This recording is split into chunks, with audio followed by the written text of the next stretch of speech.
Սիրելի բարեկամներ, ողջունում եմ ձեզ։ Սա մեր ինքնությունը նախագիծն է։ Մի նախագիծ, որի հետևորդները գնալով ավելի շատանում են, ինչի համար ես շատ շնորհակալ եմ,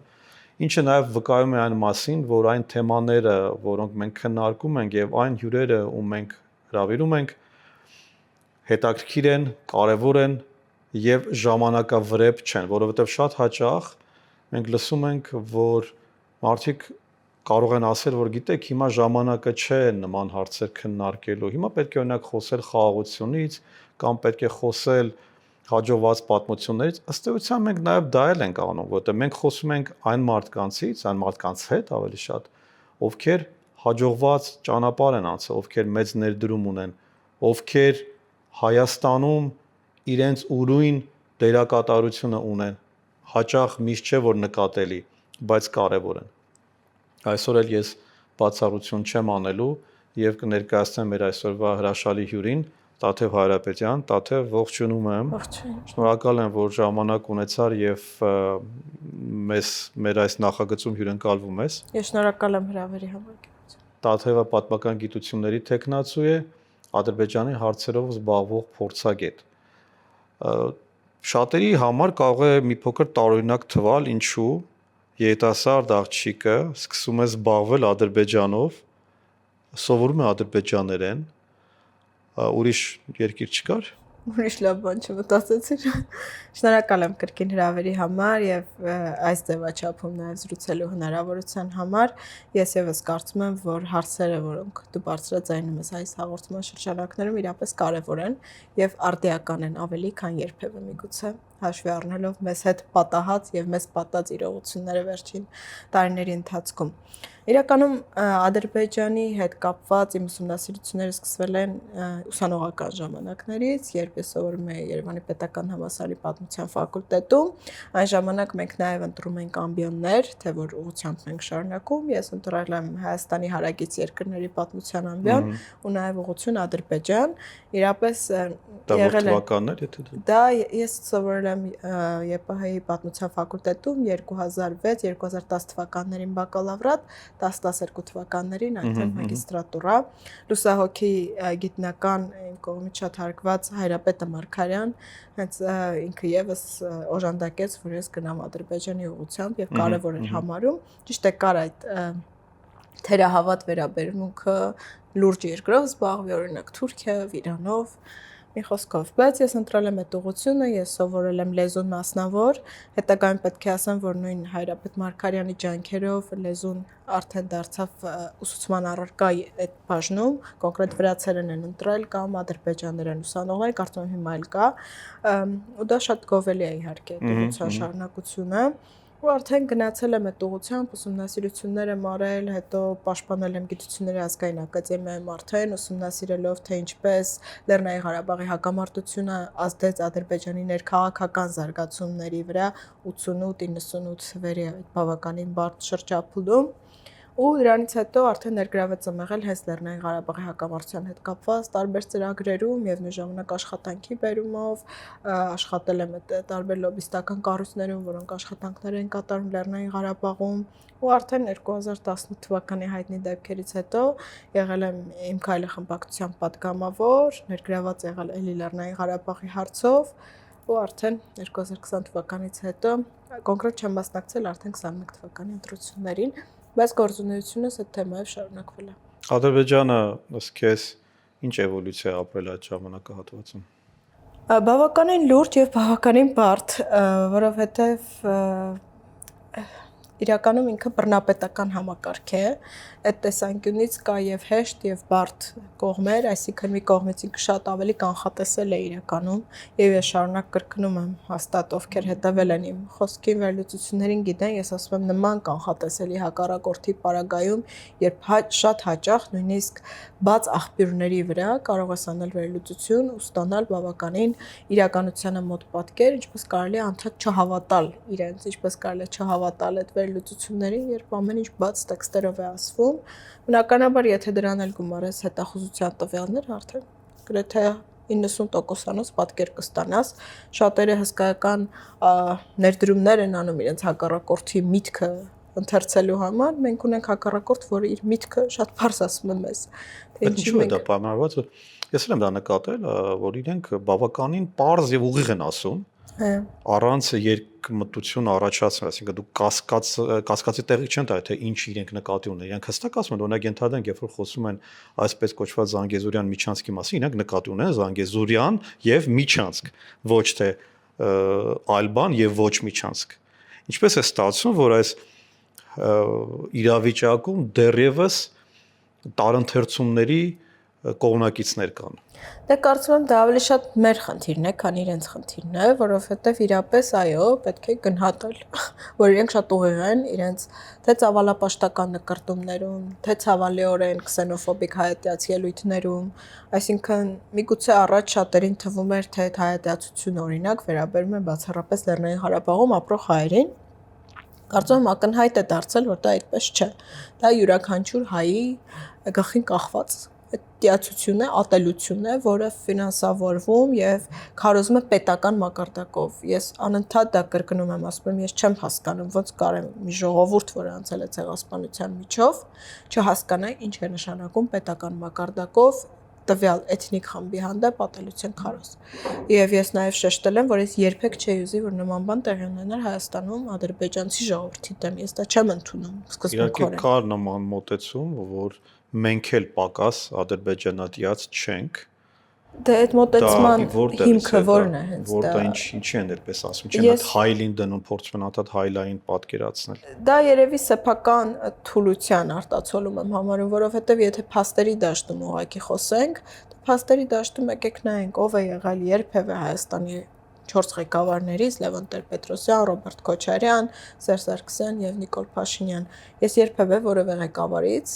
կամ օրինակ պաշտոնատար անձից ազգային ժողովի նախագահ չեմ հիշում խոսք, որը կնսեմացնի ադրբեջանցի ժողովրդի արժանապատվությունը։ Օրինակ կասեմ, դա հիվանդ ժողովուրդ է։ Նրանք շների նման են, նրանք ճագարների նման են։ Ես ընդհանրապես Ալիևի ելույթն եմ կրկնում մեր հետ կապված կամ պետական մակարդակով քնած ադրբեջանցուն կազմահարող, օրինակ ես թվում է դա հանրային մեծ դժգոհություն առաջ կբերեր Հայաստանում արժեհամակարգային դաշտը հաշվի առնելով, եթե մեկը ինչ որ աներ են, ինչ տեղի ունեցավ Գուրգեն Մարգարյանի հետ Բուդապեշտում։ Այսինքն մենք տեսնում ենք հենց հակառակ գործընթացը, որ շատ մարդիկ Հայաստանում, դա տոկոսը չեմ կարող ասել, բավականին լոյալ են նույն Սաֆարովի նկատմամբ, վերջերս քննարկում կար կապված Թուրքիայի օրինակ շտապ օգնության մեքենան եկել է եւ հարցը որը քննարկում է, բայց այդ հակադարձումները այն մարդկանց, ովքեր հարցականներ են առաջացնում, ասենք ինչ է անում եւ այլն, կարծեք բոլորին, ասել բոլորը դաշնակ են եւ այդ դաշնակների պատճառով է, որ մենք այսօրին ենք, բայց մեզ մոտ ձեզ Տաթև եղել է այդպես մեր ինքնությունը կառուցել ատելության վրա, ինչպես օրինակ երևի կհամաձայնեք Ադրբեջանն է անում իր ինքնությունը, նոր ինքնությունը կառուցում է հենց այդ հայատյացության կամ թշնամու կերպարի ուժգնացման վրա։ Մենք ունենք նման բան։ Ուժգնացման եւ մշտնջենականության պահպանման, այսինքն այդ կերպարը միշտ արդեն 3 տասնամյակ, գոնե սկսած անկախության շրջանից մշտական կա։ Մի քիչ ինձ թվում է խորհրդային շրջանը այդ առումով կտարբերվեր, ամեն դեպքում խորհրդային ժամանակաշրջանում դժվար է նման ատելություն քարոզել, բայց կային պատմական խեղաթյուրումներ ու լուրջ պատմական խեղաթյուրումներ, ընդ որում դրանք նաև հենց խորհրդային միության կողմից էլ գիտակցված էին, նույնիսկ օժանդակվում էին, բայց էթնիկ խմբի հանդեպ ատելության առումով բնականաբար վերջին 13 տասնամյակ էական է եղել Ադրբեջանում։ Իրականում ես ինքս այդ հարցին շատ տվել եմ, քանի որ ես կրթություն եմ ստացել հայկական համակարգում, հայկական կրթական համակարգում 96-2006 թվականներին սովորել եմ դպրոցում, սովորական հանրակրթական դպրոցում, հետո կրթություն եմ ստացել ԵՊՀ-ի պատմության ֆակուլտետում, որը ենթադրվում է ձեր ասած այդ դաշնակ ուղղությամբ պետք է լիներ, ու հասկացել եմ, որ ոչ միայն բարեբախտաբար երբեք այդ ատելության քարոզը չի եղել, բայց մի այլ վտանգավոր բան է եղել։ Չի եղել գիտակցություն, թե ինչ է տեղի ունեցել 90-ականներին, չի եղել հստակ ներկայացում այդ սերնդին, որ այն ժամանակ եղել է ընդամենը 3-4 տարեկան, ինչ պիտի մենք հիշեինք, բացի եկող եւ գնա, հանգող եւ միացող լույսերից։ Մենք չգիտեինք, մենք այդ գիտակցումը չունեինք պատերազմի ընկալման, դրա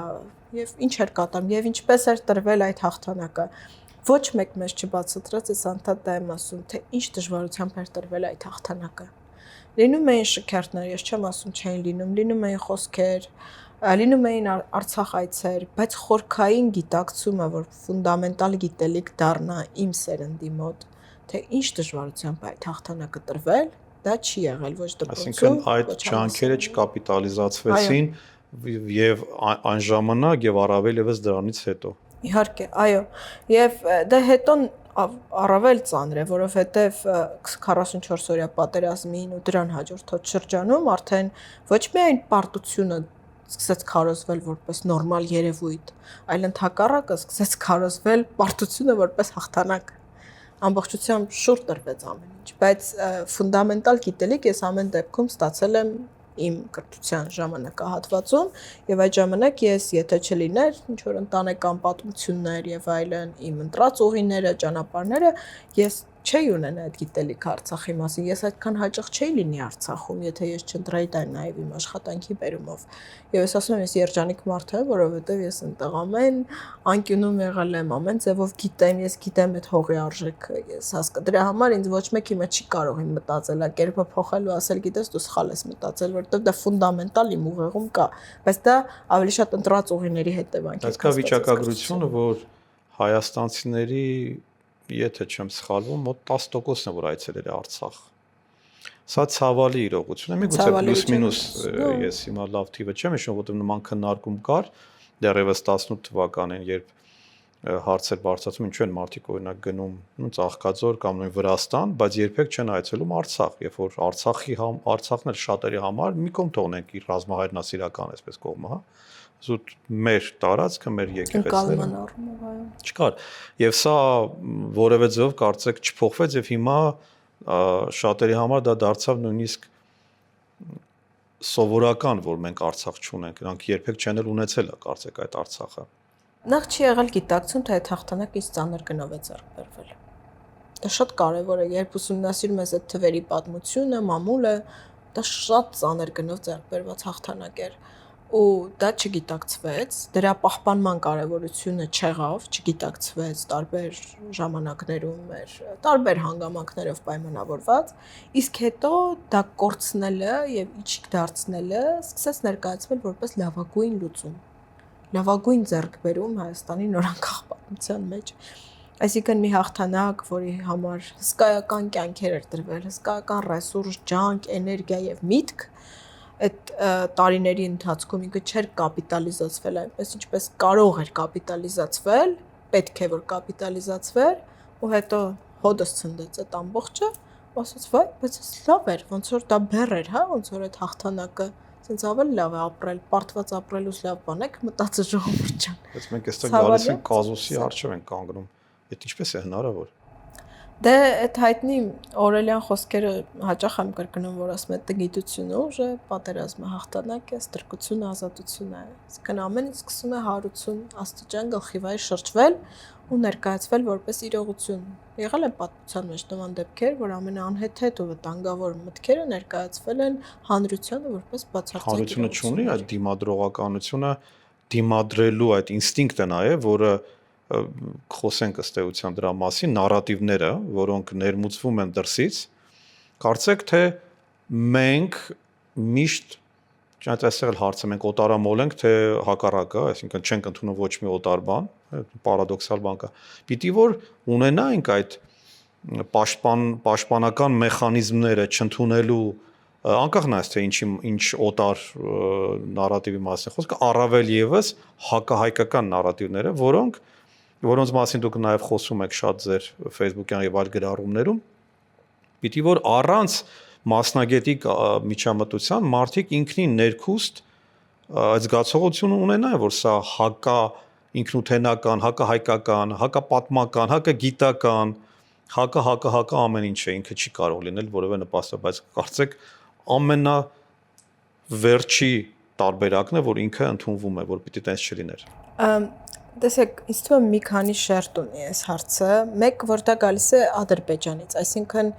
այն որ Ադրբեջանը ունի ծավալապաշտական նկրտումներ, սկզբում դա արտահայտում էր Լեռնային Ղարաբաղով, հիմա ավելի հստակ Հայաստանի Հանրապետության տարածքով եւ շատ ուղիղ, շատ հստակ արտահայտվում է, ինչպես դուք նշեցիք, ես բարբերաբար ներկայացնում եմ։ Միևնույն ժամանակ դրա հակադարձումը երբ չկա, օրինակ մեր կողմից, ովքեր որ պարտավոր են, ռեսուրսը ունեն, այդ հնարավորություններ ունեն, ի վերջո կա հսկայական դիվանագետներ, որոնք աշխատում են, կա ինֆորմացիոն հնարավորություններ, կա քաղաքական, տարբեր այլ մեթոդներ, հոգեբանական պատերազմի տարբեր ձևեր կամ հոգեբանական պատերազմին հակադարձելու տարբեր ձևեր, բայց այստեղ գալիս է մեկ այլ անհեթեթ իրողություն, երբ դու հասկանում ես, որ այդ վտանգավոր խոսույթները, որ գեներացվում են այնտեղ, ուղղված քո ինքնության վերաբերյալ քո գիտակցության դեմ, մեկ էլ տեսնում ես, որ սկսում են արտահայտվել Հայաստանի ղեկավարության նաև խոսույթներում։ Որտեղ դու հասկանում ես, որ դու մի քանի կողմից ես հարվածի տակ, որովհետև մեկ այլ բան է ունենալ ինքնություն, մեկ այլ բան է, թե ինչպիսի գիտակցում ունես դու այդ ինքնության։ Ի վերջո ինքնության, այսինքն եթե երեխան ծնվում է, ունի հայ հայր եւ հայ մայր, եւ մեծանում է այդ ընտանիքում, բայց չէ որ այդ ինքնության գիտակցման ճանապարհ է անցնում ինքը, օրինակ մշակութային միջոցառումներ, գրականություն, նույնիսկ իր կրոնը եւ իր անցած այդ դպրոցական կրթություն, այդ ամբողջը դառնում է մեթոդ, երբ որ ինքը գիտակցում է իր համար, թե ինչ է իր համար լինել հայ։ Ինչով է դա իրեն տարբեր դարձնում, ինչով է դա իրեն թույլ կամ խոցելի կամ ուժեղ դարձնում, ու այդ ճանապարհով ինքը պետք է անցնի։ Երբ որ երկրի ղեկավարությունը այսօր շատ ակնհայտ միջամտում է հենց այդ մշակութային կյանքին, դու հասկանում ես, որ ինքը խնդիր ունի ազդելու քո ինքնության գիտակցման վրա։ Երբ ինքը գնում է X ներկայացման ու ասում է, սա մի խաղ է, ինձ սա հարմար չի, սա չի բռնում իմ պետական քաղաքականության հետ։ Քավլեցի դու կարող ես այսօր ունենալ այդ քաղաքականությունը, քեզ համարել պարտված, ջախջախված եւ որոշել, որ ինչպես դու ավելի վաղ նշեցիր, լոյալ լինես։ Դա քո ընտրությունն է, քո քաղաքական որոշումն է տվյալ փուլում, դու հավերժ չես, բայց գնալ ու փորձել կպնել երևույթների, որոնք շատ ավելի երկարաժամկետ խնդիրներ են լուծում, այդ թվում մշակույթ, լեզու, կրոն, դասագրքեր, դա արդեն գալիս է այդ ինքնության արմատներին ու այդ գիտակցությանը։ Դու ինչ ես հարվածում այսօր իմ ինքնութենական գիտակցությանը, ես կարծում եմ որոշակի դրա պատասխանը ունեմ։ Ոչ թե ինչու է իշխանությունը հարվածում, այլ ինչու է դա Ադրբեջանին պետք, որովհետև կարծում եմ իրենք շատ փայլուն են մեզ ուսումնասիրել։ Երբ ես հասկանում եմ այդ կետերը, որ ասում եմ տոճկեքը, որ մեզ կապնում է, ես հասկանում եմ փայլուն ուսումնասիրություն է արվել։ Սկսել են շատ լավ հասկանալ մեր խոցելի տեղերը։ Ոչ միայն խոցելի, այլև ուժեղ տեղերը։ Այսինքն, ինչն է հայ ժողովրդին իր պատմության դարավոր, բարդ, լուսավոր, ոչ այնքան լուսավոր այդ էջերում օգնել ոչ չեմ ուզում գոյատևել բառը օգտագործել, այլ լինել, շարունակել ապրել անցած փորձություններից հետո, ապրել 15 թվականի ցեղասպանությունից հետո, դա կարծում եմ հենց այդ մշակութային ազգ լինելու յուրահատկությունն է ու դրա վերաբերյալ գիտակցում, մշակութային, այո։ Ու երբ որ դա գերակա է եղել կամ եղել է այդ խումբը որոշակի, որը այդ կարողացել է կրկին մտցնել շրջանառության մեջ ու ժողովրդին վերադարձնել իր արմատին, որից ինքը ուժ է ստանում, տեղ արդեն եկել է ավելի լուսավոր ժամանակներ, տեղ եկել է մի փուլ կամ մի պահ, երբ ժողովուրդը, որը վերապրել է ցեղասպանություն, կարողացել է 80-90-ական, 90-ականներին հասնել նման հաջողության։ Կարողացել է ինքը իրեն ապացուցել, որ ինքը թույլ չի տալու իր դեմ երկրորդ ցեղասպանություն։ Բայց դա գալիս է հենց այդ ինքնության գիտակցման շնորհիվ։ Իսկ հիմա եթե Ադրբեջանի ղեկավարությունը երկարաժամկետ խնդիր է դրել իր առաջ, զրկել քեզ այդ հնարավորությունից երբևէ լինել կենսունակ, երբևէ լինել ուժեղ, ինքը ինչ պետք է անի։ Ինքը պետք է գնա կպնի այն կետին, այն հիմքին, որից դու սնվելով կարող է 10, 20, 5, 6, 7 տարի հետո լինես 90-ականներ, այսինքն Արցախյան հիմնախնդիրը, այսինքն այն կետերը, ինչպես դու ես ասում, որոնք կարող են հպարտության եւ սնվելու առիթ լինել, հնարավորություն լինել, հա։ Կարծում եմ այն կետերը, որոնք քեզ ցույց կտան, որ դու կարող ես պայքարել, որ դու քեզանից ինչ որ ուժ ես ներկայացնում, որ դու քեզանով ունես մշակույթ, ունես այնպիսի պատմություն, որից դու կարող ես ուժ ստանալ, դասեր սովորել եւ գնալ առաջ, ու այդ ամբողջը օգտագործելով լինել իրապես զորեղ, իրապես կարող, իրապես գործոն։ Այսինքն մեր դեմ հիմա մղվում է այդ պատերազմը, որի նպատակն է կոտրել մեր կամքը, մտցնել մեր մեջ կասկած մեր սեփական ուժերի նկատմամբ, կասկած մեր պատմության, մեր անցյալի, մեր պատումների, մեր արժեհամակարգի նկատմամբ եւ ըստ էության դարձնել ավելի կառավարելի, որից հետո սկսում է հենց կառավարելի դարձնելու գործընթացի բյուրեղացում, այսինքն օրինակ պարտադրել սահմանադրության փոփոխություն, պարտադրել դասագրքերի փոփոխություն եւ ոչ միայն, այլև դա բերել ներքին դիսկուրս, որ ներսում մարդիկ ասեն, որ մենք պետք է անենք, ոչ թե պարտադրեն վերևից, ասեն ադրբեջանցիներն են ասում, որ պետք է փոխել, չէ, ադրբեջանցիները չեն, մենք ենք ուզում, դա է ճիշտը, հա։ Այո, միանշանակ այո, ես մի հատ ավելի փոքր համատություն անեմ, պատկերացրեք մարդ, որը օրինակ ինչ-որ ճանապարհ է անցել, հաջողություններ եւ այլն, մեկ էլ X փուլում գալիս իրեն ասում են, որ գիտես, այս քո ծնողները չէին։ Դու օրինակ քեզ վերցրել էին որփանոցից եւ այլն, ասած ամբողջ քո այդ պատմությունը, կետը, որից դու սկսել ես, սխալ է եղել, քեզ խաբել են։ Ու դու սկսում ես հավատալ։ Ու դու սկսում ես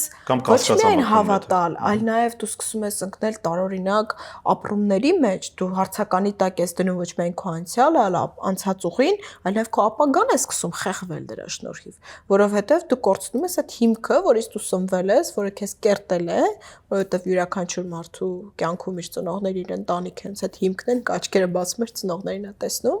ուտեղ սկսել ես հարցեր տալ քեզ։ Նույնը ինքնությանն է վերաբերվում։ Մեզ գալիս ասում են, գիտեք, դուք սխալ եք ապրել, բայց ոչ թե այն տեսանկյունից, որ եկեք վերանայենք, եկեք տեսնենք, որտեղ կարող ենք ավելի ուժեղ լինել, որտեղ կարող ենք ավելի իմաստուն լինել, ավելի շրջահայաց լինել եւ կանխել զարգացումներ։ Չէ, ասում են, դու սխալ ես ապրել, որ մտածել ես օրինակ, որ Արցախը դա հայկական հող է, բայց կներես եղբայր, Մեսրոպ Մաշտոցը առաջին հայկական դպրոցը հիմնել է Արցախում։ Բավական է ուղղակի քայլել այդ տարածքում, այդ տարածքից այդ հայկականությունը բուրում է եւ բուսնում է։ Չի կարող դա չլինել հայկական։ Ու ամեն ինչ դնել հարցականի տակ։ Այդ թվում հարցերը առաջ, իսկ կարող է մենք մի բան սխալ ենք արել, որ մեզ ցեղասպանել են օրինակ։ Ու ինչ որ բավականին լուրջ մարդիկ սկսում են այդ հարցերը քննարկել, ասենք, իրապես պատմական ընդհանրապես մարդկության դեմ գործած խոշորագույն հանցագործությունն է դա, այդտեղ քննելու բան չկա։ Դու կարող ես քննարկել միակ մի բան, իսկ միգուցե մենք սխալ ենք արել, որ ինչ որ մարդկանց հավատացել ենք, ինչ որ խոստումների ենք հավատացել, նույն երիտասարդ թուրքերի այդ խոստումներին։ Եթե այդպիսի հարցեր տաս, գուցե արժի քննարկել, բայց հարցեր տալ ասել, որ միգուցե դու քեզ լավ չես պահել, իրանք եկել քեզ սպանել են, այնտենց մասսայական, միգուցե դա էր, միգուցե դա քո պատճառով էր, միգուցե դա քո մտքերից էր, ու սենց գցել քեզ ինչ որ բանի մեջ, մեկ էլ գալ մեկ այլ կետի ասել, իսկ միգուցե որ դու չշնչես, չարտաշնչես, իրենց չբարկացնես, ուղղակի ես հաց ուտես, դու կարող ես ապրել, բայց ինչի է դա հնչում, այդ նույն այնտեղ հաց, կաց, մաց, այս թեմաները, որովհետև դա քեզ զրկում է մշակութային լինելու հնարավորությունից։ Ինչի՞ ես կրկնում հայ ժողովրդի համար կարևոր յուրահատկությունը մշակութային ազգ լինելն է։ Ես մենակ չեմ ապրում, որ ջուր խմեմ, հաց ուտեմ ու քնեմ։ Ես մարդը ինքս թվում է ավելի բազմաշերտ ու ավելի հետաքրքիր էակայրեությամբ։ Ինչի՞ ինքը կարդում, ինչի՞ է դասական երաժշտություն լսում, ինչի՞ է Արամ Խաչատրյանի իմ հոգին հուզում։ Ինչի հայկական ժողովրդական պարերից ես ինչ-որ յուրահատուկ էներգիա եմ զգում։ Ինչի՞ է դա գալիս, այդ ինքնության մասն է, չէ՞, մշակութային լինելու մասն է։ Ինչի՞ են տարբեր պատմավեպեր կարդալուց հատկապես ավելի երիտասարդ տարիքում ինչ-որ հուզվել կամ ինչ-որ մտքեր ունեցել։ Այդ ամբողջականությունն է։ Ու երբ որ քեզ ուզում են խլել կամ միջամտում են քո մշակութային էությանը, գնում ասում են, այս ներկայացումը մինը, այստեղ քեզ սխալ բան են քարոզում, մենք կասենք քեզ ինչ քարոզեն, այս դասագրքերում պետք չի լինի այս նկարը կամ ինչ-որ անհեթեթ մտքեր Մեսրոպ Մաշտոցի հետ կապված եւ այլն, ու սկսում է պայքար, մի վտանգավոր պայքար, ես չեմ ասի դա իմաստ չունի կամ դատարկ տեղն է, դա վտանգավոր է, պայքար քո պատմության դեմ։ Պատմության մեջ ես ոչինչ էլ չեմ կարող փոխել։ Այսինքն նաև քո ինքնության դեմ, պատմական հիշողության, քո ժառանգության դեմ։ Եվ պատմության վերաբերյալ իմ ընկալման դեմ։ որովհետև ես չեմ կարծում, որ օրինակ ես պատմության ֆակուլտետն եմ ավարտել, ամենայն ազնվությամբ պաշտոնյանց չի մասնաց ներկայացրել են մենք տենց կինոյի տղաներն էինք ամբողջ ժողովրդով, չէ, մեզ շատ բացասական էջեր են ներկայացրել, մենք ունեցել ենք ուսանող ժամանակ մեր դասախոսների շատ լուրջ քննարկումներ դրանց մասին, այդ տիրույթում, թե ինչի էսպես, ինչի էս մեկ էսպես, էս թակավորը դավաճ անեց իր եղբայրը, այնպես չի, դա քարացած դոգմատիկ ինչ-որ բաներ են կանցել։ Լինի քննադատական մոտեցում պատմությանը, ինչը որ կարևոր բան է, իսկապես հասկանալու իրականությունը, միֆերի զորացումը, բայց դա դեռ չի նշանակում, որ դա պիտի պես ատելությամբ եւ պայքարելով արվի, որ իբր ենթադրենք, օրինակ գիտեք, ոչ մի Սարդարապատ չի եղել կամ չգիտեմ, Ավարայրի ճակատամարտը սուտ է, հա նման ձևով խոսույթը տարվի, ոչ թե ուղղակի որ մենք պետք է հասկանանք նյուանսներ կան, դետալներ կան, ընդ որում դա ավելի շատ գիտական մակարդակով, ոչ թե գնանք եւ բոլորին ասենք, գիտեք, մոռացեք այլևս Ավարայրի մասին։ Արարատը հայկական չի, Արցախը հայկական չի, այսինքն կարծեք տեսնում ես պայքար քո դեմ, ոչ թե պայքար ճշմարտությունը բացահայտելու դեմ։ Դու ինքնախժռման պայքար է դա։ Երբ այն ռեսուրսը, որը դու կարող ես ունենալ, հզորանալ եւ ուղղել քո արտաքին մարտահրավերների դեմ, այդ ռեսուրսով դու ինքնախժռվում ես այսօր։ Ինքնահոշոտվում ես ու դառնում ես չափազանց խոցելի ցանկացած արտաքին մարտահրավերի առաջ։ Դրա համար ելույթները Ադրբեջանի նախագահը, օրինակ ես հատուկ երբ գրում եմ դրանց մասին, միշտ գրում եմ, իմացեք, Ադրբեջանը ունի խոցելի կետեր, իմացեք, սրանք կարելի է ոչ միայն հակադարձել, այլև իրապես ուղղել իրենց դեմ, ես դա բառերի համար չեմ ասում, ես վստահ եմ դրանում։ Սովորաբար բռնապետական համակարգերը շատ ավելի խոցելի էին ու շատ ավելի հեշտ է իրենց ուսումնասիրել։ Բայց այդ ամբողջի փոխարեն երբ կարելի է ռեսուրս դնել, այդ հասկանալու, վերլուծելու, դա իրանց դեմ ուղղելու, դիվանագիտական առումով հասկանում եք այդ ինչա որ Լեռնային Ղարաբաղում տեղի ունեցած էթնիկ զտումից, բռնի տեղահանումից, բլոկադայից, այդ խայտառակությունից հետո ինչ Ադրբեջանը արեց, ինքը այսօր հանդգնում ասի, որ Հայաստանի Հանրապետությունը դա իր պատմական հողն է։ Եվ կարծեք որևէ ընդվզում դրա դեմ առանձնապես չկա, համարում են դա ներքին լսարանի համար ուղղված խոսույթ։ Ես միշտ ասել եմ նաև առիթ եմ ունեցել դիվանագետների հետ շփվելու, շատ հաճախ երբ ես չէ, արտասահմանյան տարբերել եվրոպական, ամերիկյան, երբ ես ասում եի, եկեք ուղղակի ասում են Ալիևը միշտ իրեն այլ կերպ է պահում փակ դռների հետևում, ասում եմ հոյակապ է։ Իսկ Ալիևը ինչպես է վարվում իրականում, վարվում է այնպես ինչ ցես է ասում, թե վարվում է այնպես ինչ խոսում է ճակերտավոր ներքին լսարանի համար։ Ու միայն նրանցից մեկը ինձ մի անգամ խոստովանց ասաց վարվում է այնպես ինչ խոսում է ներքին լսարանի համար։ Էդ էլ է պետք է հասկանաս քաղաքականություն է, կարող է մարդկա ներքին լսարանի համար իրապես տոները բարձրացնում է, հետո գնում է արտաքին դերակատարների մոտ լրիվ այլ բան է ասում եւ այլ կերպ է վարվում, բայց ես ասում եմ, տեղ կա անգլերեն ասած pattern բառը։ Դու ձևանմուշ, օրինաչափություն կա։ Օրինաչափությունը այն է, որ ինքը վարվել է այնպես, ճիշտ այնպես, ինչ խոսել է ներքին լսարանի համար։ Ընդ որում Լեռնային Ղարաբաղի հարցում անելուց հետո հիմա անցել է Հայաստանի Հանրապետությանը։ Ու էլի մենք դա չընկալելու խնդիր ունենք կամ լրջությունը չգիտակցելու ու դա չպետք է վերածվի վախի, որ սա շատ կարևոր է։ Բայց չի որ ասենք Ալիևը voice ասեց, եկեք մտնենք սեղանի տակ։ Չէ, եկեք հասկանանք սրա տակ ինչ կա, եկեք հասկանանք սա ոնց ենք օգտագործում իր դեմ։ Ինչպես է դրա խոսույթը հայկական այն է, որ ովքեր խոսում են այս ձևով համարվում են ինչ-որ առումով պարանոիկներ, այսինքն ռևանշիստներ, պարանոիկներ, ովքեր ամեն ինչում տեսնում են միայն վատը, ովքեր չեն ուզում խաղաղություն, ուզում են պատերազմ, վերջերս էլ հայտարարվեց բարձր մակարդակով, որ եթե համարենք Արցախյան հարցը բաց, այսինքն եթե չհամարենք, որ այն փակ է, մենք ուրեմն նոր պատերազմ ենք ուզում, որովհետև եթե Ղարաբաղյան խնդիրը փակ չէ, ուրեմն պիտի լինի պատերազմ, պիտի լինի նոր շրջափակումներ, պիտի լինի նոր հարձակումներ եւ այլն։ Մարդը ով բազմիցս մի քանի անգամ ինչքան ուժ ունի փակել այդ հարցը, չի կարող պատասխանել այն պարզ ու տրամաբանական հարցին, լավ, հարցը փակելուց 2 ամիս հետո ինչի Ադրբեջանի ղեկավարը հայտարարեց, որ Հայաստանի տարածքը իր պատմական հողն է, մցրեց դա դպրոցական դասագրքեր, այնպես չի մի անգամ հայտարարեց գնաց իրանց տուն։ Մցրեց դպրոցական դասագրքեր, մցրեց կրթական, բուհական համակարգ եւ այս տարվա նոյեմբերի 3-ից հետո, երբ այդ Վաշինգտոնյան դեպքերից հետո կար այդ մտածմունքը, որ միգուցե ինչ-որ բան փոխվի, հրահանգեց ամբողջ պետական համակարգին, բուհական համակարգին կոնկրետ հստակ նստել ու քարոզել, որ Հայաստանը կառուցվել է պատմական ադրբեջանական հողերի վրա եւ ապօրինաբար խլվել է։ Ինչու է Ադրբեջանում 10-11-րդ դասարանի երեխաների շրջանում շարադրության մրցույթ, թե ով ավելի լավ կներկայացնի Հայաստանի տարկածքը որպես հին ադրբեջանական հող։ Ինչու է անցկացվում կրթական, մշակութային բառերն էլ ափսոսոր օգտագործում եմ միջոցառումներ այդ թեմայով։ Ներկայացրեք Երևանը որպես պատմական ադրբեջանական քաղաք։ Լավ, ինչու է դա արվում։ Ու դա արվում է երիտասարդության շրջանում, դա արվում է նոր սերունդի շրջանում։ Դա կարող է շատերի համար անհեթեթություն թվալ, բայց դա այդպես է։ Ամբողջ ցավը այն է, որ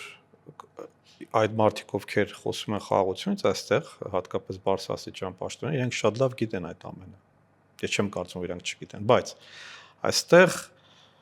խորամանկությունը այն է, որ իրենք մտածում են, որ իրենց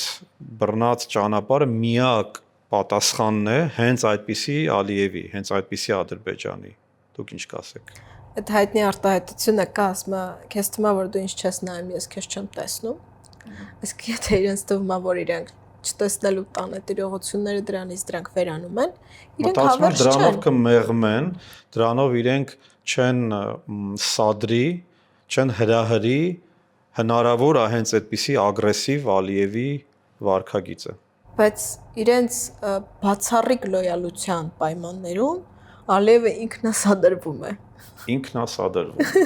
Շատ հետաքրքիր։ Ուզում եմ ասեմ, այդ բացառիկ շատերը գիտեք այդ հարցին շատ են տալիս, նաև ներկայիս իշխանության քննադատները ասում են, լավ, իրոք ասենք, ամեն ինչ անում Ալիևի սրտով։ Ինչու Ալիևը այսքան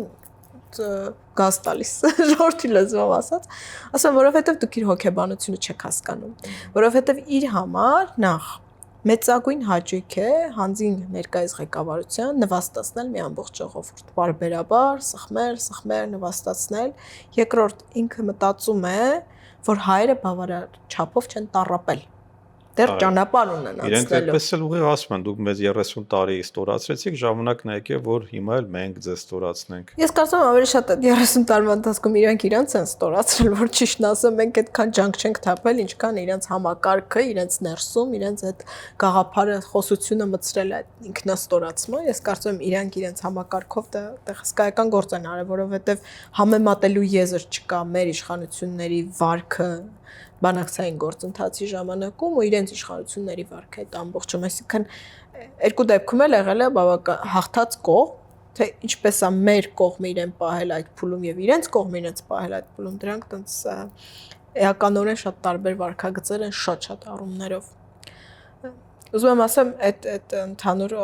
փաստարկ չի, որ իրենք բերում են միանշանակ եւ երկրորդ, եթե դուք ունեք ամերիկյան միջնորդությունը, որ այս պահին է բավականին ցինիկ եւ անորոշ աշխարհում լուրջ միջնորդություն է, ապա ինչից եք վախենում։ Ինչից եք վախենում ասել, որ սա նորմալ չի, ամերիկացիներին օրինակ փորձում են ստել, խաբել, հիմարի տեղ դնել։ Ինչ է նշանակում։ Վախենում են մեզ նման մարդկանցից, ովքեր չեն մոռացել Արցախը։ Ինչ ենք մենք անելու, Գևորգ ջան։ Իհարկե Օրինակ հաղորդումներ ենք վարելու այսպեսի եւ հիշեցնելու ենք, որ Արցախը հայկական է եւ ասել, որ սա իմն է, չի նշանակում, որ ես ուզում եմ հրահրել պատերազմ, այլև ասում սա իմն է եւ մենք չենք կարող հենց այնպես ընդհանրապես ոչ միայն Արցախը, ես դա էլ եմ ուզում դες հարցնել, ինչպես է ստացվում, որ մենք այդքան հեշտ կարողանում ենք հրաժարվել այն ինչ որ մեր աշխարհում երևի նման երկրորդ պետություն կամ ժողովուրդ մենք չենք գտնի, որը ոչ թե ցանկանա ավելացնել, այլ կորցրածի վրա չի լացի եւ խնդիր չի տեսնի կորցնելու մեջ։ Հա, դա մի ֆենոմենալ երևույթ է։ Բայց կորցրածի մեջ խնդիր չտեսնել, սա է խնդիրը։ Ֆենոմենալ երևույթ է եւ բացի այդ, ես այդքան է, որ ասում եմ Հռոմի պապից ավելի կաթոլիկ ժողովուրդ չեմ պատկերացնում, որ ինքը իր ունեցածի հետ կապված անընդհատ հարցեր դարձյոք ես օրինակ ես հիշում եմ այդ Ուրարտուի հետ կապված արդյոք դա հայկական էր նայում ես ադրբեջանցիները ընդհանրապես տարածաշրջանում չեն եղել որոշում են որ դա իրենցն է բայց դու դրա հետ կապված ունենալով փաստարկներ չեմ ասում այդ ասենք ու ոչ մի գիտական քննարկում ես այդպես չեմ կարծում բայց ընդհանուր առմամբ քո հստակ ունեցածից հրաժարում է ինքնահրաժարում են ինքնախժռում է դա հասկանալ է շատ հյուրերին եմ փորձում ներկա գրավել այդ զրույցի դիսկուսիայի մեջ հասկանալու ի վերջո ինչն է մեր մեջ որ պետք է փոխել եւ գալ, այսինքն դա ինչպես է ստացվում, իսկապես մի ֆենոմենալ, վատի մասը, բայց ֆենոմենալ բան է։ Երբ որ մարդու անձնապես կյանքում իրենից նույնիսկ ինչ որ չգիտեմ փոքր գումար փորձես վերցնել եւ չվերադարձնել օրինակի համար կամ հանկարծ ասենք ինչ որ խորամանկ ձև փորձես վերցնել ինքը քո հետ կռիվ կանի, չգիտեմ, կգնա իր թաղեցներին կկանչի, կգան քեզ կտեսնեն, որ այդ հարցը կարգավորեն։ Այս մարդասպանության է հասնում, չէ՞, նման բաներ, ասենք ինչ որ փոքր հարց է։ Բայց կարծեք թե Արցախը հայկական չի։ Արարատը Թուրքիայում է, ուրեմն մի նայեք ընդհանրապես հանեք այդ խորհրդանիշը, հանեք ընդհանրապես ամենտեղից, որովհետև ինքը Հայաստանի սահմանում չի։ Սա ինչ է։ Իդեք ես կարծում կան գործընթացներ խորքային ներհանրային, որը մեզ համար դեռևս տեսանելի չէ։ Նույն Արցախի հետ կապված կամ ինքնության դեմ էս հռչակված պայքարի, ես համարում եմ պայքար ինքնության դեմ, ես համարում եմ այսօր ցավալիորեն եմ ասում, Հայաստանի ղեկավարությունը փաստացի պայքարում է ինքնության եւ այդ ինքնության վերաբերյալ մեր գիտակցման դեմ ու փորձում է ստեղծել մի անհասկանալի վակուում, որը չի լցնելու ոչ մի բանով, որտեղ չկա բովանդակություն։ Լավագույն դեպքում կա, ասում են, լավ հաց են տալիս այնտեղ։ Տաթև իսկ ինչ անել, որպեսզի մենք մի փոքր փոխենք այս ընթացքը։ Ինչից պետք է սկսել, ինչը պետք է ավելի ուժեղացնել միգուցե։ Սա բարդագույն հարցերից է։ Ինչպես մեծացնել, ավելացնել դիմադրողականությունը հանրության։ Ինձ թվում է, ինչպես դու նախորդիվ նշեցիր, հաղորդումներով, խոսալով, քննարկելով եւ հանրային դիսկուրսներ բացելով։ Մենք մի շատ վատ փուլում հայտնվեցինք ինչ որ ժամանակ, երբ ընդհանրապես իրար հետ խոսալու ցանկություն անգամ չկար։ Մեզանից ամեն մեկը ինքը իր ապրումի մեջ էր։ Ես հիշում եմ, որ դու երկար ժամանակ հարցազրույցներ չէիր տալիս, որովհետեւ իսկապես այդ շոկը, որի մեղմ ասած շոկը, իսկապես ասելիք չէր թողել։ Ժամանակ պետք եղավ, որպեսզի մենք էլ մի փոքր վերականգնվենք հոգեբանորեն։ Ես էլ եմ այդպես կարծում, նաև նույն այդ փորձագիտական համայնքում, տարբեր մտավորական խմբերում կար այդ հսկայական շոկը, տալիքը, որը շատերին փակում էր։ Նաև քննարկման առաջ մենք այնքան հոգնած, այնքան սպառված եւ այնքան հյուծված ենք, որ ինչ որ փուլում խոսելիք անգամ չենք գտնում իրար հետ։ Ինձ թվում է այդ փուլը որոշակիորեն սկսում է հաղթահարվել։ Ես նկատում եմ, որ դաշտում մարդիկ, որոնք առաջ չէին զրուցի, չէին խոսի, mas սկսել են խոսալ։ Սկսել են փորձել գտնել ընդհանուր գծեր, սկսել են փորձել գտնել ընդհանուր լուծման ուղիներ, այդ քննարկումը հանրային որոշակիորեն սկսել է ակտիվանալ։ Դրական դինամիկա տեսնում եք։ Դաթև ես նաև տեսնում եմ, որ ձեր Facebook-յան գրառումներն են շատ ավելի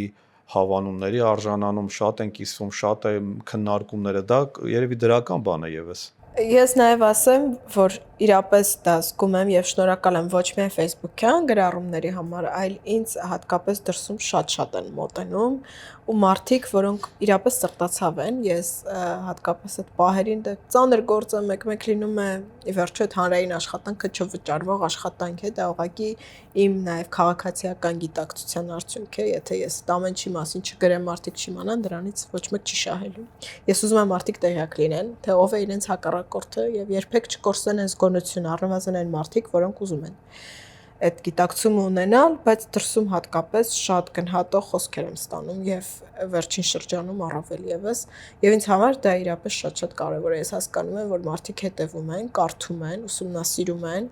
ունեն այդ գիտակցումը։ Շատերը ասում են, որ չեն ուզում արտահայտվեն Facebook-ում այդ ֆեյքային այդ բաների մեջ մտնեն, այդ տհաճ պատմությունների, վիրավորանքների, հայհոյանքների, դա ինչ ես հոյակապ հասկանում եմ, դա շատ տհաճ է։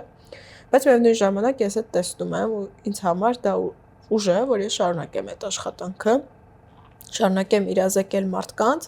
մարդիկ պետք է տեղյակ լինեն, ինչ է կատարվում Ադրբեջանում, մարդիկ պետք է հասկանան այդ պետության նպատակները, մարդիկ պետք է հնարավորինս հասկանան այդ պետության խոցելի կողմերը եւ գիտակցեն, որ մենք մեր ուժը չենք կարող զիջել այն կետը, որից մենք ուժ ենք ստանում պայքարելու, դիմադրելու, երկարաժամկետ ծրագրեր գծելու, մենք ոչ մեկին չենք կարող զիջել։ Այդ մեր, այսպես ասած, մենք Աքիլեսյան գարշապարը տեղին չի ստեղ, բայց այդ կենսական, կենսատու աղբյուրը մենք կորցնելու իրավունք չունենք։ Քանի որ հունական առասպելներին հղում արեցիք, ես մի հունական այլ խոսքի հղում անեմ, ասում են մի գետը երկու անգամ չեն մտնում։ Հնարավոր է դուք նորից վերադառնաք մեծ քաղաքականություն։ Ես այդ հարցի Այս ամբողջ ես նույն հարցը տալիս էի նախորդ հյուրերին, քանի որ նույն հարցը ինձ էլ են տալիս։ Ի վերջո քաղաքականությունը, չգիտեմ ցավոք թե բարեբախտաբար, բայց միակ տեղն է, որտեղ մենք կարող ենք ինչ-որ բան փոխել։ Բայց այստեղ վտանգ կա, որ քաղաքականությունը կարող է փոխել քեզ։ Հիմա կոմոդ ինչ մտորումներ կան այդ հարցով։ Ես կարծում եմ, ես այդ ծանր փորձությունը անցա Աստծո շնորհիվ նաև կարծում եմ, որովհետև երբ ես այդ քաղաքականության մեջ էի եւ թվում է թե տեղ կարող ես, ասենք, 30 տարեկան ես, այդ ամեն ինչը սկսում ես, քեզ ինչ որ կարիերա է սպասվում, հետո փլվում է այդ ամենը, բայց միևնույն ժամանակ դու կարող ես ուրանալ ինքդ քեզ ու գնալ օրինակ այդ կարիերայի ճանապարհով բոլորին ասել ես մնում բան եմ փոխում, այդ խորքային ինքնախապեյության մեջ հայտնվել, ես շնորհակալ եմ Աստծուն, իմ անցած ճանապարհին այդ գիտակցությանը, որ ստացել եմ նաև իմ ընտանիքի շնորհիվ, որ ես այդ ճանապարհը չընտրեցի։ Դուք ես տեսնում ես գիտության, ակադեմիական ոլորտում ավելի policy making-ի մեջ, հա, այդպես ավելի think tank-ային։ Ես կարծում եմ, եթե Աստված տա մենք փոխվենք, այսինքն մենք փոխենք իշխանություն, մենք փոխենք մտածելակերպ, ես իմ գիտելիքով որտեղ կարող եմ այս երկրին պատրաստ եմ ծառայել, ես չունենալով որևէ պաշտոն, երբեք չվճարվելով դրա համար, ես իմ ծառայությունը մատուցում եմ, որովհետև այս պետությունը ինձ համար ինձ պետք է։ Այս ինքնությունը իմ արմատն է եւ ես դրանից հրաժարվել չեմ պատրաստվում։ Եվ ես տեսնում եմ լուծումները, եթե ես չտեսնեի լուծումները, եթե ես մտածեի սա դատավճիռ է, երևի գուցե ճիշտ կներ, այսինքն իրերս հավաքել լուծում կա, պարզապես լուծումը ի կատարածելու համար առաջնորդություն եւ կամք։ Առաջնորդություն, կամք եւ անպատկերացնելի համառ աշխատանք։ Համառությունը, անհոգնել աշխատանքը, որը ոչ թե ուղղակի sense հիմար համառություն է, այլ հստակ նպատակային, դու մի կողմ ես դնում քո բոլոր հույզերը, էմոցիաները, էգոտ ու գնում ես այդ ճանապարհով ու փորձում ես տեսնել 20, 30, 40 տարի հետո ու դու հասնում ես այդ կետին, անխուսափելիորեն հասնում ես այդ կետին ու դու համակարգեր ես դնում դրա համար, ոչ թե մենակ մարդ ես չեմ հավատում, որ այսօր այս իրավիճակում մի հոգի կարող է այդպես գալ ու փրկչի նման ամբողջը դարմանել եւ ասել վերջ։ Բայց հիմա տեսնում ես, որ քո գաղափարները ավելի շատ են սկսել կիսել կամ համաձայնել, հա։ Կարծում եմ, այո, չեմ ուզում տենց շատ հուսավառվեմ, բայց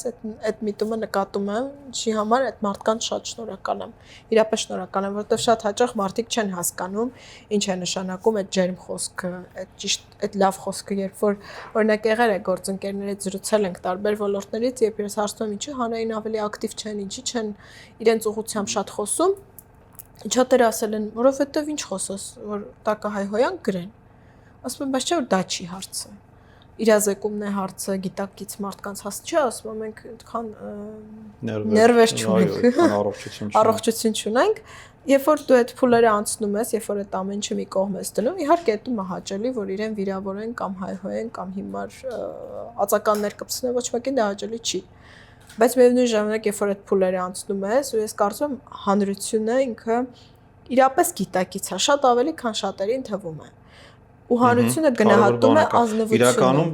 շատ ավելի գիտակից են, քան իրենց մասին կարծիք կա, որ մարդկանց անվանարկում են, որ չգիտեմ, ժեխ են, չեն հասկանում, միանշանակ տենց բան գոյություն ունի։ Հետո այո։ Նայեցեք մի բան էլ ասեմ, մի անգամ մի մարդ ասեց, գիտեք չէ, ասեց այդ որ վատը գրում են, վատը, ասեց այդ դրա կողքին այնքան լավը կա, ուղղակի մարդիկ, որոնք այդ լավի կրողն են, զբաղված մարդիկ են։ Իրանք ամբողջ օրը աշխատում են, ասեց, իրանք չեն կարող։ Կամ սոցիոլոգիայում ասում են լուր մեծամասնություն, այսինքն մարդիկ են, որոնք ասելիք ունեն, բայց իրենք լռում են։ Շատ հաճախ, այո։ Դաթև բարդ հարցերից մեկն էլ հետեւյալն է։ Ես ուրեմն ճիշտ ձևակերպել, որպեսզի սխալ չընկալվեմ։ Ադրբեջանը շարունակում է մնալ Հայաստանի հարևանը։ Միանշանակ։ Ինչ modus vivendi մենք ունենք ի վերջո, որ մեզ չվնասի, բայց մենք հաշվի նստում ենք, որ մեր հարևանն է, այդպիսին է ինքը։ Որը պիտի լինի այդ իդեալական Հայաստանը, որը կարողանա ճիշտ դիրքավորվել նման Ադրբեջանի հետ եւ նաեւ ինչ որ առումով խուսափել ուղիղ բախումից։ Ես կարծում եմ Հայաստանը երբեք չի ուզել Ադրբեջանի հետ բախում առհասարակ, առավել եւս ուղիղ բախում իրենք են ուզում, մենք ոնց ենք դա կառավարում, մենեջ անում, ինչպես են կառավարում այդ ռիսկերը, որ չլինի մի ծայրահեղություն, այսինքն այս ծայրահեղությունն ենք մենք տեսնում, հա, որ եկեք ամեն ինչ տանք, եկեք ինչ մեզ ասում են անենք, թերևս միգուցե պլստանք։ Մոտապես այդպես է։ Տիշը վադի, նիժը տրավի, տենց ապրենք։ Բան մի ար, ինչ ուզում են քեզանից դու։ Հիմա դա մի ծայրահեղություն։ Մի ծայրահեղությունն է, որ եկեք գնանք, ոչնչացնենք, Բաքուն գրավենք, հաջորդ տարի Բայց կա ծայրահեղություն օրինակ։ Երկուսն է կա։ Հիմա, բայց մենք գիտակից ենք, ոնց անենք, որ գտնենք իրական լուծումը, իրական մոդելը պետականաշինության եւ քաղաքականության։ Ես կարծում եմ ինքը էլի մի քանի կոմպոնենտից է բաղկացած առհասարակ անվտանգությունը։ Կա այդ պարզ բանակի մոդեռնիզացիա, պարզ, եթե կարելի է դա համարել, գնալ այդ ճանապարհով, ընդհանրապես պատրաստ լինել, զինվել, քո զինված ուժերը, այդտեղ անցկացվող բարեփոխումները, բայց այդ բարեփոխումները ուղղակի ձևական բնույթ չեն կրում կամ գնանք այս մի 50 հոգու տես ուժեղ զենքերը ցույց տամ, գնացեք հագիստ գլուխները դրեք բարձին ապրեք։ Այդպես սու առան, չէ՞։ Միայն դա չի կերպ ջան, օրինակ ես այդ օրինակը բերում եմ, ասում եմ, այս տարի սեպտեմբերին լրանում էր 2022 թվականի, երբ ջերմուկի ուղղությամբ բավական լայնամասշտաբ հարձակում էր ու մենք ունեցել ենք 200 զոհ, մենք ունեցել ենք սարսափելի պատերազմական հանցագործություններ, ընդհանուր մինչև կին զինծառայողների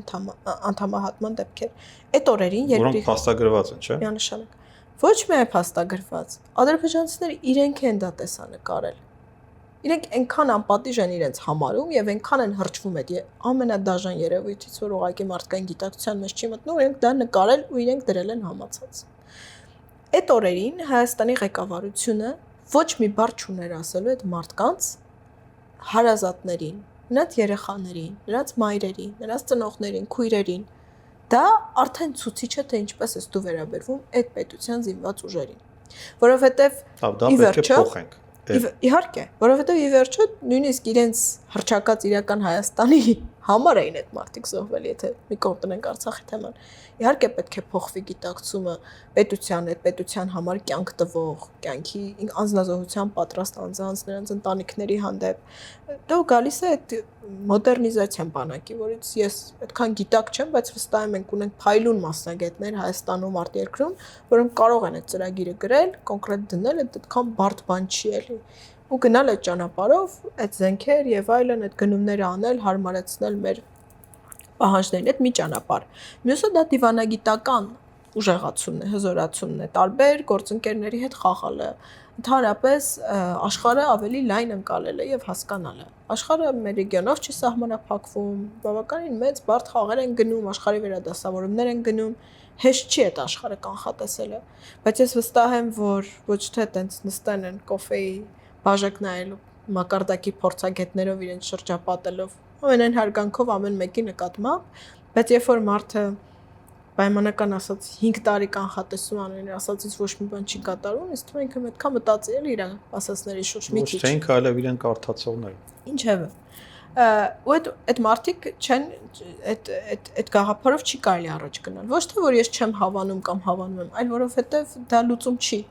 Մենք պետք է հասկանանք աշխարհը ուր է գնում, որն է այդ ապագան Ասիայում, Չինաստան, Ճապոնիա, ինչ է կատարում Միացյալ Նահանգներում, եւ այդ տենդենսների մեջ գտնենք մեզ։ Ես օրինակ կարծում եմ, որ հմուտ կառավարիչը, հմուտ ղեկավարը եւ հմուտ առաջնորդը ինքը կարող է ընդհանուր մինչեւ բավականին ցինիկ իրողությունների մեջ գտնել իր պետության համար շահավետ ճանապարհը։ Այսինքն պետք է գիտակցվի այդ շահը դաբավարար է։ Իհարկե։ Պետք է շահի գիտակցում լինի։ Չունենք, այսինքն շահի գիտակցում։ Իհարկե չունենք։ Մենք ինչ պետություն ենք ուզում, մենք ինչպես ենք այս իրավիճակը հաղթահարում, մենք ոնց ենք գնում այդ ճանապարհով։ Քարտեզագրված չեն մեր խոցելիությունները։ Դե ես առնվազն չեմ տեսնում արվող քայլերից, որ դրանք քարտեզագրված են եւ գիտակցված են։ Շատ որոշումներ կայացվում են պահի մեջ։ Այս պահին այսպես գնաց աշխարհը գնանք այս ուղղությամբ, բայց 5 քայլ են կողմ ոչ մի բան կանխատեսված չի։ Ես կարծում եմ մենք կարող ենք ունենալ բավական հզոր ուղեղային կենտրոններ, որոնք իրապես կաշխատեն ու կտան իրականությանը մոտ զեկույցներ։ Առաջնորդության խնդիր կա, ոչ թե ռեսուրսի պակաս ունենք կամ գրագետ մարդկանց, մասնագետների պակաս ունենք, այլ ճիշտ ուղղորդող, ճիշտ փաթեթավորող, ճիշտ գծի վրա դնող եւ ճիշտ ի վերջո աշխատացնող, հա։ Մենք մեր սփյուռք ասեմ, թե մեր ռեսուրսներով ինչ հնարավորություններ ունենք, ամենա որոշում կայացնող կարևոր անձանց մոտիկ կանգնած մարդկանց այսօր դու կարող ես հասնել շատ արագ իրենց հայ լինելու շնորհիվ։ Դա sense նույն այն թեման է, որ մենք մեր ունեցածը մեր ունեցածը կորցնելուց չենք ափսոսում, եղածը չենք գնահատում, ինչ էլ մնացել է ոչնչացնում ենք։ տարօրինակ դուրս եկանք շատ մենք որպես այդպեսին։ Այն հայտնի անեկդոտ է, որ ասում Աստվածապահում է երկիրը, որովհետև մենք ինքնա ոչնչացման համար ամեն ինչ անում ենք, մեզանից կախված։ Մենք մեր ռեսուրսը ընդհանրապես չենք գիտակցում։ Ու այդ ինչպես դա հնարավոր տատե, ես ում հասկանա, որովհետև դա կարծեք թե բնական զգացողություն է, դա չեն սովորում համալսարանում, գնահատեք ձեր ունեցածը կամ երեխա, դա մարդը պիտի այդպես լինի, չէ՞, ընդհանրենք իր տունը, իր ընտանիքը, իր ունեցածը, իր ժառանգությունն, իր, չգիտեմ, ընտանեկան պատմությունները, լուսանկարները, ինչ որ մի բան, որի համար ինքը պատրաստ է նույնիսկ խոշոտել, եթե ինչ որ մեկը հանկարծ կպնի կամ ժառանգությունը չի ուզում կիսել, որովհետև ինքը ուզում է ամբողջ իրեն մնա, բայց ինչու է անձնական մակարդակում աշխատում, նորմալ, կարծեք այդ բոլոր